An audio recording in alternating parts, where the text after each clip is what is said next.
ನಮಸ್ಕಾರ ಎಲ್ಲರಿಗೂ. ಎಲ್ಲರೂ ಹೇಗಿದ್ದೀರಾ? ಎಲ್ಲರೂ ಆರೋಗ್ಯವಾಗಿದ್ದೀರಾ ಅಂದ್ಕೊಂಡಿದ್ದೀನಿ. ನಾನು ಸಹ ಆರೋಗ್ಯವಾಗಿದ್ದೀನಿ. ಈ ದಿನ ನಾನು ಮದುವೆ ಮನೆಯಲ್ಲಿ ದಿಢೀರ್ ಅಂತಂದೇಳಿ ಉಪ್ಪಿನಕಾಯಿ ಹಾಕ್ತಾರೆ ನೋಡಿ, ಅದನ್ನು ಯಾವ ರೀತಿ ಹಾಕ್ತಾರೆ ಅಂತಂದೇಳಿ ತೋರಿಸಿದ್ದೀನಿ. ಮೊದಲು ನೋಡಿ ತೋತಪ್ರಿಕಾಯಿನ ತೊಳ್ಕೊಂಡು ನೀಟಾಗಿ ಒಂದು ಟವಲ್ ತೊಗೊಂಡು ಸ್ವಲ್ಪನೂ ನೀರಿಲ್ದಂಗೆ ಒರೆಸ್ಕೊಂಡಿದ್ದೀನಿ. ಈ ರೀತಿ ಕಟ್ ಮಾಡಿ ಇಟ್ಕೊಂಡಿದ್ದೀನಿ ನೋಡಿ. ಅದರಲ್ಲಿ ಒಳಗಿರತಕ್ಕಂಥ ಪಪ್ಪು ಇದೆಯಲ್ಲ ಅದನ್ನೆಲ್ಲ ತೆಗೆದಿಟ್ಟಿದ್ದೀನಿ. ವಾಶ್ ಮಾಡಿ ನೀಟಾಗಿ ಒರೆಸ್ಕೊಂಡಾದ್ಮೇಲೆ ಕಟ್ ಮಾಡಬೇಕು. ಈ ರೀತಿ ದೊಡ್ಡ ದೊಡ್ಡ ಪೀಸಾಗಿ ಕಟ್ ಮಾಡಿ, ದೊಡ್ಡ ಪೀಸ್ ಆದಮೇಲೆ ನಾವು ಒಂದೊಂದೇ ಪೀಸನ್ನು ತಗೊಂಡು ಈ ರೀತಿ ಚಿಕ್ಕದಾಗಿ ಹೋಳುಗಳನ್ನ ಕಟ್ ಮಾಡಬೇಕಾಗುತ್ತೆ. ನೋಡಿ ಇಷ್ಟು ಸಣ್ಣದಾಗಿದ್ದರೆ ಸಾಕು. ಎಷ್ಟು ಹೋಳಾಗುತ್ತೆ ಅಂದ್ಕೊಂಡೇಳಿ ನೀಟಾಗಿ ಕಟ್ ಮಾಡ್ಕೊಂಬಿಡಿ. ಚಿಕ್ಕದಾಗೇ ಇರಬೇಕು, ತಿನ್ನಲಿಕ್ಕೂ ಚೆನ್ನಾಗನ್ನುತ್ತೆ. ನೋಡಿ ಈ ರೀತಿ ಪಪ್ಪು ಬಂದಿದೆ ಒಳಗಿಂದದು. ಇನ್ನು ಅದು ಕ್ಲೀನಾಗಿ ಬಲ್ತಿರಲಿಲ್ಲ ಕಾಯಿ. ತೋತಪ್ರಿಕಾಯಲ್ಲಿ ಬಲ್ತದ್ದು ಗೊರಟೆ ಏನಂತೀರಿ ನೋಡು, ಅದು ತುಂಬ ದಿನ ತಡೆಯುತ್ತೆ. ಈ ರೀತಿ ಪಪ್ಪಿದ್ರೆ ತಡೆಯಲ್ಲ ಅದು. ಒಂದು ಮದುವೆ ಮನೇಲಿ ಹಾಕಿದ್ದೇನಪ್ಪ ಒಂದು 2-3 ದಿನ ತಿನ್ಬೋದು. ನೋಡಿ ಈ ರೀತಿ ಚಿಕ್ಕದಾಗಿ ನಾನು ಕಟ್ ಮಾಡಿ ಎಷ್ಟೊಂದು ಪೀಸ್ ಆಗಿದೆ ನೋಡಿ. 2 ತೋತಪ್ರಿಕಾಯಿಗೆ ಇಷ್ಟೊಂದು ಪೀಸ್ ಆಗಿದೆ. ತುಂಬ ಚೆನ್ನಾಗಿರುತ್ತೆ, ತುಂಬ ರುಚಿಯಾಗಿರುತ್ತೆ. ಹೊರಗಡೆ ಎಲ್ಲರೂ ದಿಢೀರಂತ ಹೋದಾಗ ಬೇಕಾಗುತ್ತೆ ನೋಡಿ. ಬನ್ನಿ ಯಾವ ರೀತಿ ಮಾಡೋಂತ ತಿಳ್ಕೊಂಬಂದ್ಬಿಡೋಣ. ಮದುವೆ ಮನೇಲಿ ಯಾವ ರೀತಿ ಉಪ್ಪಿನಕಾಯಿ ಹಾಕ್ತಾರೆ ದಿಢೀರ್ ಅಂತಂದೇಳಿ ಕಟ್ ಮಾಡಿದ್ದೆಲ್ಲ ತೋರಿಸಿದ್ದೀನಿ ನಾನು. ಬನ್ನಿ ಈಗ ಒಂದು ಪಾನ್ಗೆ ಎಣ್ಣೆ ಹಾಕ್ತಾ ಇದ್ದೀನಿ ನೋಡಿ.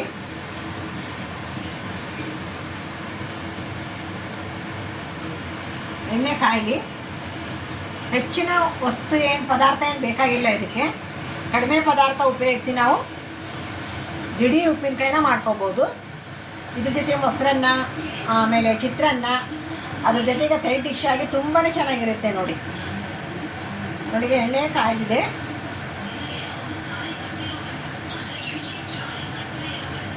ಸ್ವಲ್ಪ ಸಾಸಿವೆ ಮತ್ತು ಜೀರಿಗೆ ಹೆಚ್ಚಾಗಿರಲಿ. ಸಾಸಿವೆ ಹಾಕಿದ್ದೀನಿ. ಸಾಸಿವೆ ಸ್ವಲ್ಪ ಚಟಪಟ ಅಂತ ಸಿಡಿಲಿ.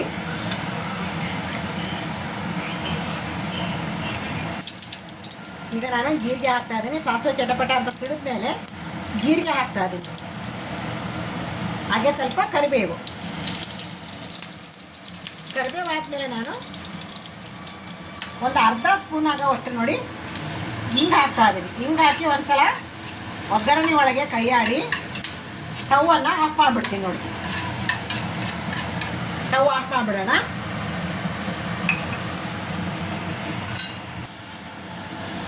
ಒಂದು ಅರ್ಧ ಸ್ಪೂನ್ ಆಗೋವಷ್ಟು ಖಾರದ ಪುಡಿ ಹಾಕ್ತಾ ಇದ್ದೀನಿ. ಹಾಗೆ ಒಂದು 1/4 ಸ್ಪೂನ್ ಆಗೋವಷ್ಟು ಅರಿಶಿಣ ಪುಡಿ.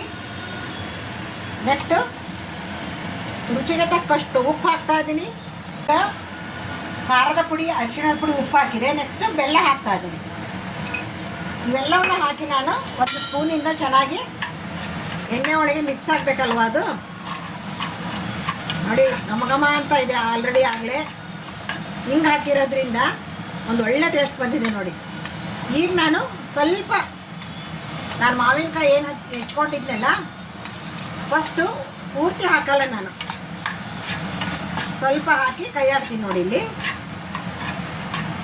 ಆ ಮಸಾಲ ಏನಿದೆ ಅಲ್ವಾ ಅದೆಲ್ಲ ಬೇರಿಬೇಕಿದ್ದಕ್ಕೆ ನೋಡಿ. ನಾನೀಗ ನೆಕ್ಸ್ಟು ಇನ್ನೂ ಸ್ವಲ್ಪ ಹಾಕ್ತೀನಿ.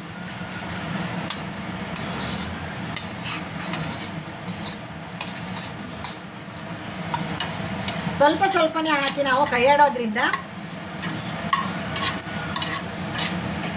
ಏನಾಗುತ್ತಪ್ಪ ಅಂದರೆ ಎಲ್ಲ ಹೋಳುಗಳಿಗೂ, ಎಲ್ಲ ಮಾವಿನಕಾಯಿ ಪೀಸ್ ಏನಿರುತ್ತಲ್ವ ಅದಕ್ಕೆಲ್ಲಕ್ಕೂ ಅಡ್ಜಸ್ಟ್ ಆಗಿಬಿಡುತ್ತೆ ನೋಡಿ. ಈಗ ನಿಮಗೆ ಡ್ರೈ ಅನ್ನಿಸ್ಬೋದು.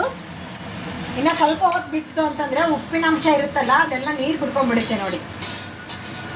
ಉಪ್ಪು ಬೆಲ್ಲ ಇರೋದ್ರಿಂದ ಚೆನ್ನಾಗಿ ನೀರು ಬಿಡ್ಕೊಂಡ್ಬಿಡುತ್ತೆ,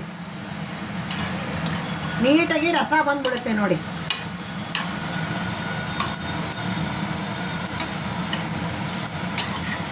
ಓಕೆ, ಈಗ ರೆಡಿ ಆಯಿತು. ಒಂದು ಸ್ವಲ್ಪ ಹೊತ್ತು ನಾನು ಮುಚ್ಚಿಟ್ಬಿಡ್ತೀನಿ ಇದನ್ನು, ಆಮೇಲೆ ತೋರಿಸ್ತೀನಿ ನಿಮಗೆ ಮೊದಲೇ ಹೇಳಿದ ಹಾಗೆ ನೋಡಿ. ನೀರು ಬಿಡುತ್ತೆ ಅಂತ ಹೇಳಿದ್ನಲ್ಲ ನೋಡಿ, ಎಷ್ಟು ಚೆನ್ನಾಗಿ ನೀರು ಬಿಟ್ಟಿದೆ ಅಂದ್ಕೊಂಡೇಳಿ. ತುಂಬ ಚೆನ್ನಾಗಾಗಿದೆ. ಇದನ್ನ ಈಗ ಒಂದು ಬಾಟ್ಲಲ್ಲಿ ಹಾಕಿಟ್ಬಿಡ್ತೀನಿ. ಫ್ರಿಜ್ಜಲ್ಲಿಟ್ಟರೆ ಒಂದು 8 ದಿವಸ ತಿನ್ಬೋದು. ಇಲ್ಲ ನಾವು ಹೊರಗಡೆನೇ ಇಟ್ಕೊತೀವಪ್ಪ ಅಂತಂದರೆ ಒಂದು 2-3 ದಿವಸ ತಿನ್ಬೋದು. ಯಾಕಂದರೆ ಮದುವೆ ಮನೆಯಲ್ಲಿ ಹಾಕಿರೋದು ನೋಡ್ತೀರಲ್ಲ, ಹಾಗೆ ತಗೊಂಬಂದು ಉಪ್ಪಿನಕಾಯಿ ಮಾವಿನಕಾಯಿನ ಆಗಲೇ ಹಾಕಿ ಎಷ್ಟು ಚೆನ್ನಾಗಿ ಟೇಸ್ಟ್ ಇರುತ್ತಲ್ವ. ಈ ರೀತಿ ರಸ ಹಾಕ್ಕೊಂತ ಹೋಗ್ಬಿಡ್ತಾರೆ ನೋಡಿ. ಇನ್ನೂ ನೋಡಿ ಈ ರೀತಿ ಒಂದು ಸಣ್ಣ ಜಾರಲ್ಲಿ ನಾನು ಹಾಕಿಟ್ಟಿದ್ದೇನೆ, ಅದು ಫುಲ್ಲಾಗಿದೆ. ಸಾಕು, ಒಂದು ದಿವಸ ಜನ ಹೆಚ್ಚಿಗೆ ಇತ್ತು ಅಂದರೆ 1 ದಿನ ಆಗುತ್ತೆ. ಇಲ್ಲಪ್ಪ ಜನ ಕಡಿಮೆ ಇದ್ದಾರೆ ಅಂದರೆ 2 ದಿನ ಆಗುತ್ತೆ. ಫ್ರಿಜ್ಜಲ್ಲಿ ಇಟ್ಟರೆ ಅಂತಕ್ಕೂ ಒಂದು 8 ದಿನ ಆದರೂ ಬಂದೇ ಬರುತ್ತೆ ಸ್ನೇಹಿತರೆ. ಸುಲಭವಾಗಿ ಹಾಕುವಂಥದ್ದು. ಹಾಗೆ ನಾವು ಇಡುವ ಉಪ್ಪಿನಕಾಯಿನ ಯಾವ ರೀತಿ ಹಾಕಬೇಕು ಅಂದ್ಕೊಂಡು ನೆಕ್ಸ್ಟ್ ವೀಡಿಯೋದಲ್ಲಿ ತೋರಿಸ್ತೀನಿ.